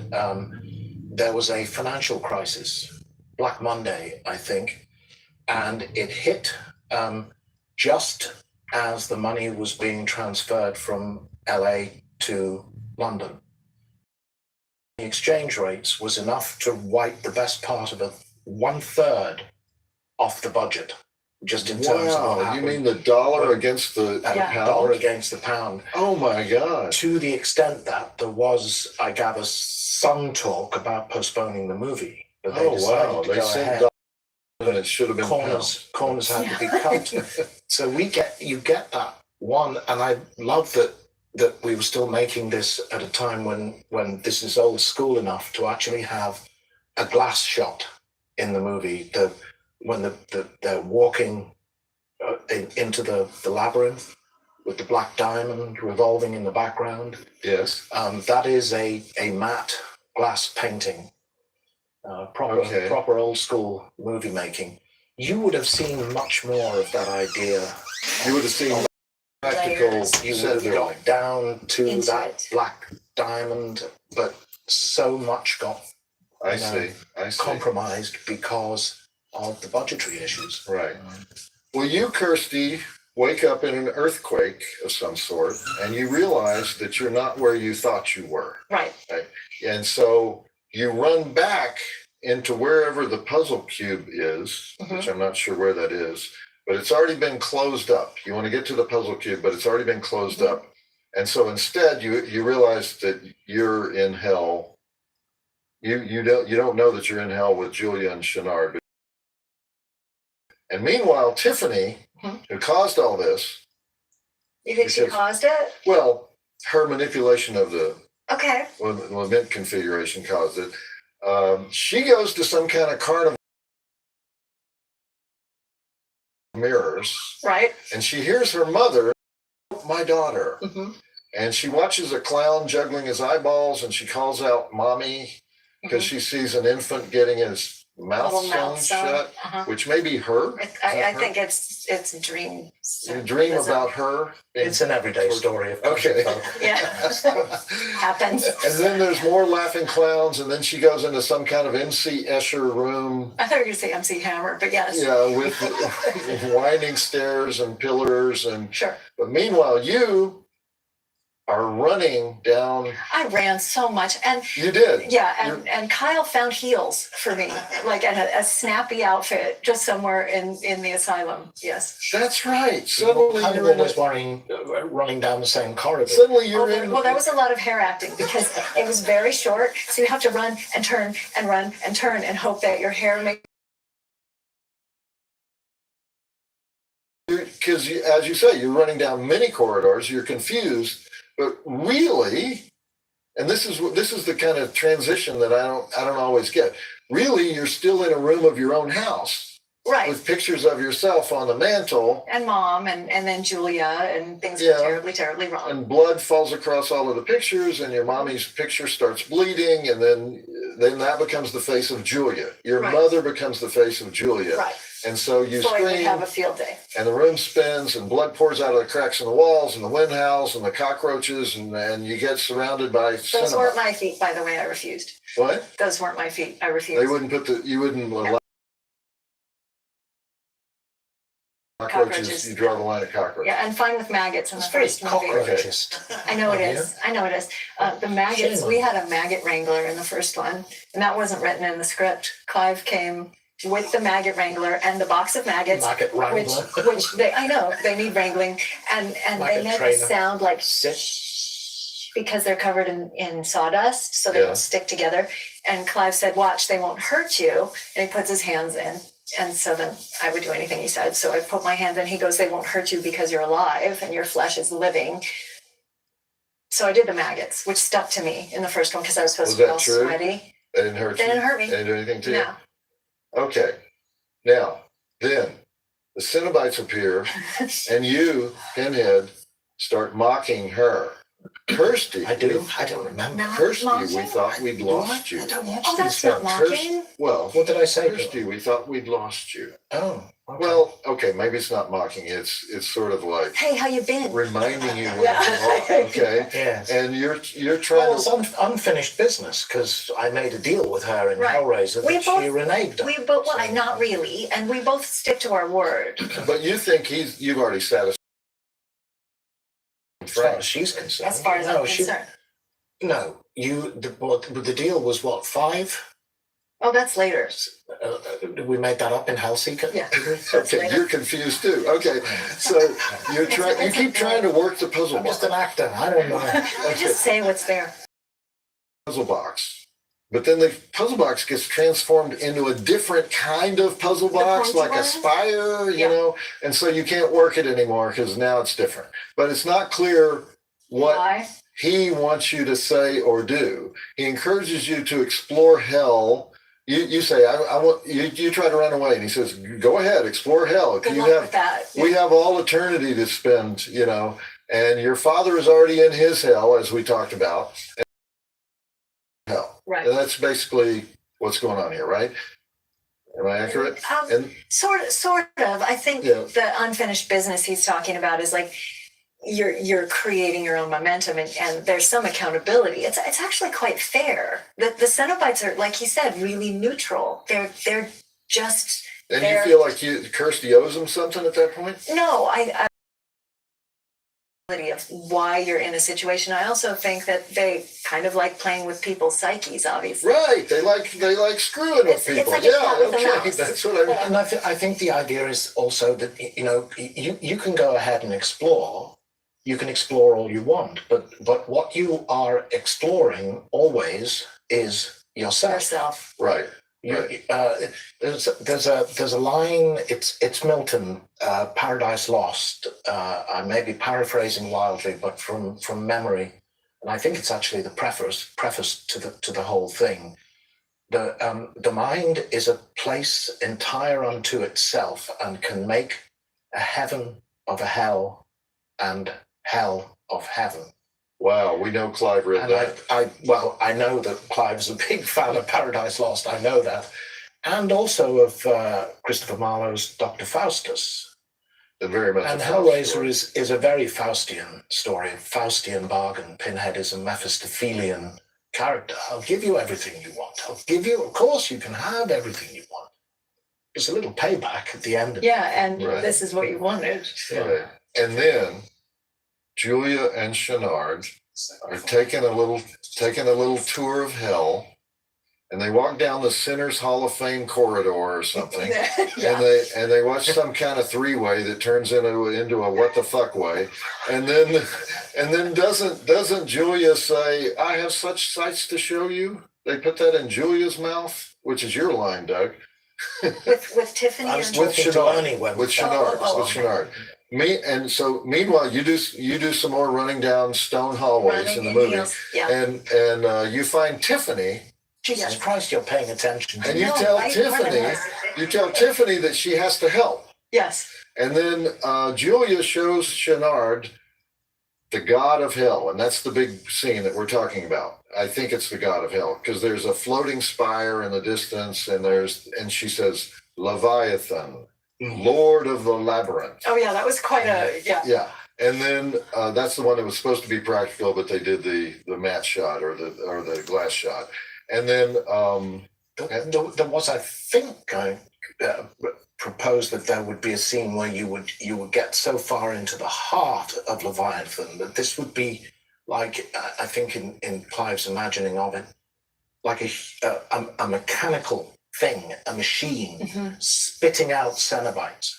oh wow, Right, Yeah. right. and these in the form of undulating this. bodies that are all well oiled with the mechanisms. okay, that are all that must have been in the unified together. script, or you wouldn't know that. So that's that. I'm sorry they didn't shoot that. Or we just inherently know it. Okay. Yeah. It's It's just a part of your You can personality. assume there'll be well-oiled bodies. All right, and then Julia kisses Chenard as he's thinking about a bunch of painful surgeries, and then a big behind Chenard, and Julia pushes him into the pillar and transforms him into a Cenobite Right. through being tortured and eaten by animals and Like- tubes attached to him, and they drain his blood. And it says because that's what he wanted. He wanted to be a Cenobite like you, Doug. So, and that's Kenneth Cranham is that actor, by the way, great Yes. actor. Wonderful. How was it working Wonderful. with Kenneth? He's amazing. Yeah, he made another classically trained, Oh yeah. been in 1,000 plays. Very, very He was, a Scot. He was in Oliver. He was, yeah, Yes. a very fine actor. So again, I ask you both, what the hell is going on there? He goes to think I hesitate. I mean, he loves it. Yeah. He loves it. So, Angels. So we have to assume that the Cenobites love being Cenobites. Well, Is that to show they're the that? perfect amalgam of this and something else. Yeah. Okay. Well, the reason I want to get detailed right here is that we're establishing the rules of hell. This is the first time we Barker movie. So the rules of hell are There are no rules. there. Well, there are no rules except what you bring to it. I guess is what Right. we're So doing. each person's is unique because Okay. it's their individualized hell. All right. Okay. So we heard it from a guy who wants to be in hell and a girl who wants to get out of hell. To stay out of it. So I think those are pretty good sources as we continue with Hellbound, Hellraiser 2. Roll the film. See, I would expect there to be more, first of all, fire. Oh. The fire, Well, I right? almost burst into flames because there's that scene with the white horizontal things that come out of Yeah. the tunnels with the undulating bodies. Again, all about the undulating but- bodies. There was candles everywhere, and there's a line that says, "I'd rather burn," and I threw it. We went up. But you caused that fire. Well. See, I wouldn't, when you see the Leviathan, I wouldn't expect it to look like the British Museum. It's a very British hell. It's very orderly. Everything is symmetrical. Place. I can hear Leviathan saying, clean up your mess, you damn Cenobites. He has OCD. Yeah. For me, the idea of the Christian heaven, to me, that sounds like hell. Sitting around being good for eternity. I would expect Pinhead to say that. Right. The next segment break for Hellbound Hellraiser 2 is at 1 hour 23 minutes. Doug, I think you just died. Can you die in hell? I don't know about die. I think we can say die in inverted commas. Surrendered himself. Well, having allowed Channard to do his thing, but it's quite a complicated progression that goes by very quickly, because it begins with her showing him the photograph that Kirsty found in the Channard Institute of Captain Elliot Spencer. Yes. Right. Now, a lot of pieces fell into place for me in regard to that, because I knew from talking to Clive when we did Hellraiser that Pinhead had once been human. But I didn't know 5 minutes before the start of the film, or a week ago, a month ago, 10 years ago, 1,000 years ago. It wasn't until we came to Hellbound that we specifically established him being created in the early 1920s. But when I first had the makeup on and I looked at myself in the mirror, in the first film, I used his sense of half remembering a humanity that he couldn't fully remember as being what that was, which also explained to me why he is so endlessly fascinated with people. Kirsty now presents him, and he says, it all happens very quickly. I remember, he says, go, save yourselves, I'm now a hero. But it made sense to me, because that kind of now, as it were, opens the door in his head to him for the humanity that he has. We know that you couldn't die because weren't you in 6 sequels? Well, Six more sequels. You know, Well, they do that on soap operas too. Yeah. Well, You go upstairs to do your homework. step and out of the come shower at the beginning of the next scene. Yeah. You're a different actor. back. But it's one of the great things about horror films is we're never going to let a little thing like death get in the way. No way. You know, but when the Cenobites do realize that they were once human, that somehow makes them weak. Well, it's like a group therapy session. It's like, oh, my name demon to some, angels to others. Hi, Elliot. Okay. Kirsty, you seem to be trying to get the puzzle box all the time. Well, yeah, You because think that's the source. You think that's your way out of hell, but isn't the puzzle box the way into hell? But isn't everything double-sided like that? Okay. All right, but somehow you know that, because Well, I I think didn't the know that. duality of existence. It's always been Pinhead's fatal flaw, confront him with the box in her hands and he's done. He's back in hell, Whoops. Okay. Yeah. back in your box. See? What we did do at the end of Hellbound, which carried into Hellraiser 3, was that Pinhead is now no longer in, as it were. So in Hellraiser 3, we're now able to explore the possibilities of Pinhead, not so rule-bound, which he always has been. He has a very specific, limited sphere of operation. Right. Well, we'll talk about that when I bring you back for Hellbound. Anyway, that was an excellent scene where Julia gets a revenge on Frank and rips his heart out. The original plan was to make Julia the queen of hell and the principal villain in the franchise, but the popularity of Pinhead apparently aced her out. Is that accurate, Doug? It's my understanding is that's where Clive's focus was. That with Hellraiser, that he felt he was creating the first great monster in horror films with Julia. I'm not sure. I can't imagine how Clive thought he was going to get away with putting these creatures on this big screen, and that horror fans weren't going to say, "Yeah, Julia, fine, yeah, sexy, beating guys, but these guys, please, more of this." Yeah. So I think we did kind of make a bit of an end run around his plans. And I'm not sure Claire Higgins would have done it anyway. She claims to have never watched the original Hellraiser because she can't stand horror movies. But it's interesting to me that the Hellraiser movies, it could be New York, it could be London, it could be some city in the Midwest. I mean, the imagination world in these movies is more real than the real world. Now, by the way, did Clive like the version of his story as done by Tony Randall? Did he approve of it? Well, he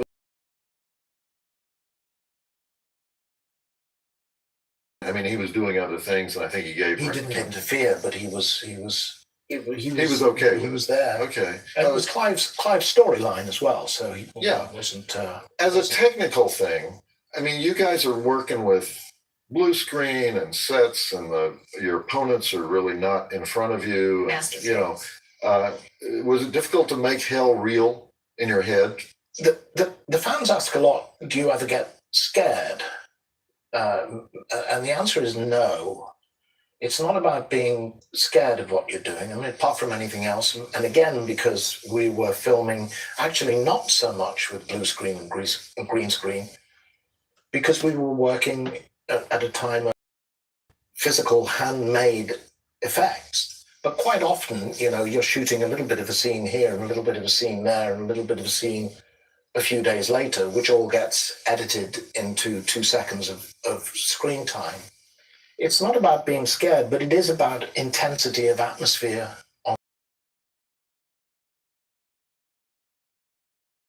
Respond to as an actor. It's what fires my imagination when I'm playing the scenes. And being in those torture rooms, you know, in those scenes and those moments with the rig, with the chains and the hooks, you know, it fires you up. It's not, it takes you away from what you're doing. It pulls you in. Yeah. For me, anyway. I heard a great teacher of acting one time say that if you had to play an evil character and you wanted to make the evil real and you had nothing in your life to use, go into your dressing room, look into your own eyes for 10 minutes. And that was the way to get to that place. Very interesting. Very interesting. It says something about human people. nature. Yeah. Well, I appreciate you both trying to help me understand the fascinating fantasy world of Clive Barker. Let's go back to the conclusion of Hellbound. And Clive Barker, by the way, said he researched the original story that Hellraiser is based on by hanging out at the leather bars on the west side of Manhattan in the 80s, the BDSM bars. And same area actually where they filmed Brain Damage. This audience will know about Brain Damage, but places where people went specifically to feel pain. So, and pleasure. Let me ask you this: both of you, what is your pain threshold in real life? I think it varies and depends on the situation. Yeah. And the nature of the pain. Well, and who's inflicting it. Okay. I think I have a high tolerance for pain, both emotional and physical. Okay. So you would both be well qualified to be in a Clive Barker movie. Roger Ebert hated this movie. Sure. One of many horror movies that Roger Ebert hated, and he loved to make fun of it. Have you ever thought of torturing a film critic? You know, like they do in Bloodsucking Freaks, because you guys could do it much better than they did it in Bloodsucking Freaks. There's a good story related to this. It's a name that American audiences won't know. A guy called Barry Norman, who at the time was the BBC's principal film critic, and he didn't like horror movies, and he had trashed Hellraiser. While we were filming Hellbound, he was making a series for the BBC about Hollywood icons, and he introduced each program as we are now, sitting in a director's chair on a set. So he was looking for movies that were currently filming. And Clive and Chris Figg, the producer of Hellbound, to use the set, and they said yes. Gleefully, they said yes. I actually scared him. I came out of my dressing room in full makeup and costume, and he got very sheepish and walked away. But Clive put him in a room and locked the door and said, "What are you doing? What are you doing? How dare you take a movie like Hellraiser, the movie that I wrote, that I directed, that people put sweat and blood and time and effort into. A British film, largely in terms of the talent that put the film on the screen, though all the money was American. How dare you? What are you doing? And he basically said, I'm sorry, I don't like... And Clive said, that's fine. I don't like war films, but I can give a genuine criticism of a war film within its own genre. You should be able to do the same if you call yourself a film critic. Wow. And he said, you know what, you're absolutely right. And he gave Hellbound a very good review. Wow. Okay. When he showed up, and yeah. What would it take for you to come out of Pinhead retirement? I think it is possible. I have to be sensible and realistic. I was in my mid-30s when I first put the makeup on. I'm now in my mid-60s, and time and gravity are both bitches, and they're not nice to you.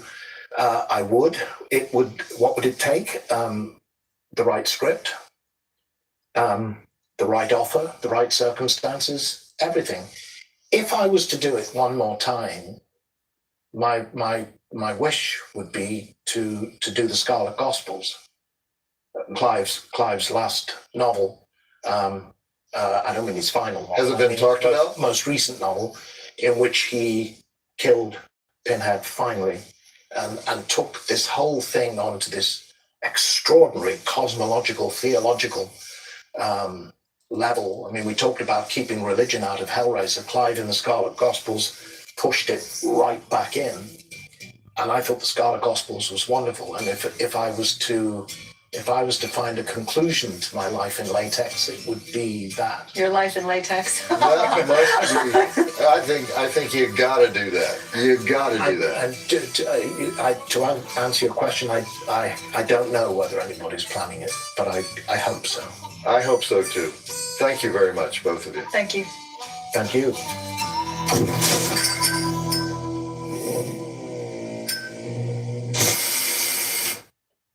And this is after the end credits for Hellbound, Hellraiser 2. Wow, that was a wild ride. And did Tiffany and Kirsty move in together? Kirsty leaves the first movie hugging her boyfriend, but she leaves the second movie hugging Tiffany.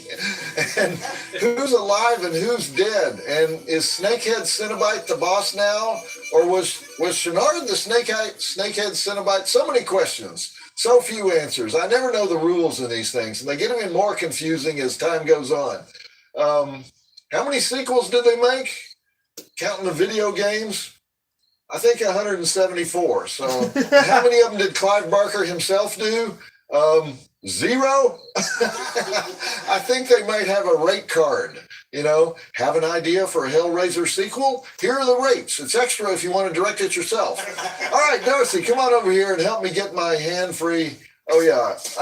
Darcy, the lovely male girl. I forgot. You can't help because you're Pinhead. It looks like we're carrying this gag one segment further. You got some excellent Pinhead going on there. It looks like you could descend into hell at any moment. Don't tease me. Yes, okay. We have an interesting letter from Deidre Donovan Page of Peakside, Maine. Okay, hello, Joe Bob. I, too, am one of the almost infinite multitude who found myself subscribing to Shudder for the sole purpose of watching you and your marathons, and yay, now your weekly series. I'd love to ramble about how much I've loved your various incarnations, including your old newspaper columns going way, way back. But I'll get right to my question. I seem to remember that in an article you wrote a few months ago about humans putting costumes and such on animals. But I'm pretty sure that I saw your lizard. That didn't sound quite right. Let me try again. I'm pretty sure I saw the lizard or a reptile of some kind on your last drive-in set wearing a hat several times.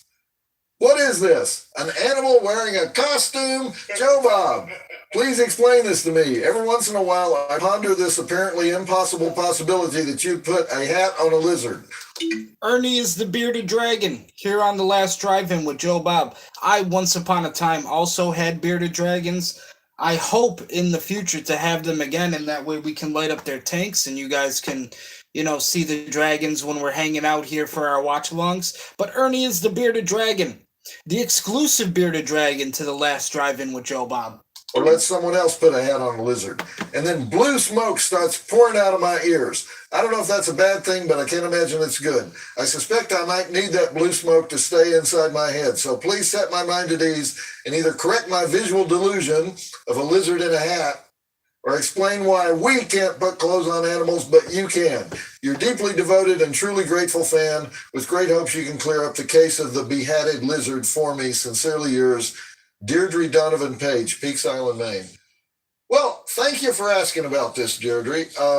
Oddly enough, Ernie, our bearded dragon cast member, puts objects on himself all the time without prompting. So, yes, we put the hat in the cage, but Ernie himself puts it on his head. We would never try to influence his choices. Right, Darcy? I mean, Pinhead? I mean, Darhead? Pinsy? Did I tell you the one about the wedding test? You did not. Okay, ladies and gentlemen, ghosts and goblins, witches and wizards.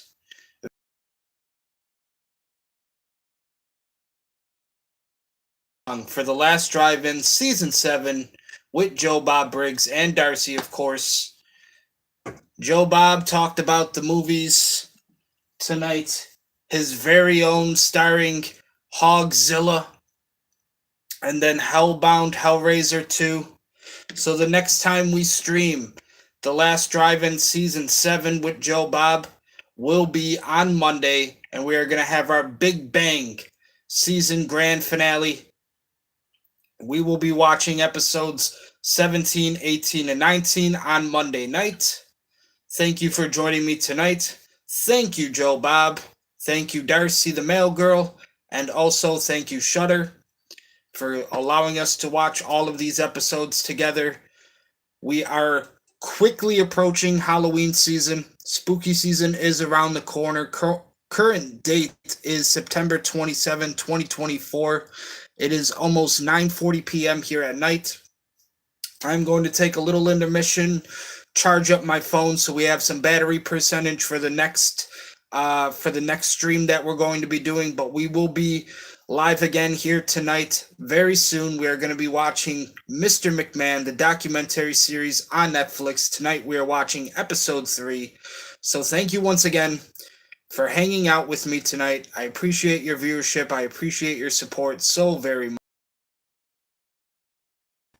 Ghosts and goblins, witches and wizards, vampires and werewolves. Until next time, peace, God.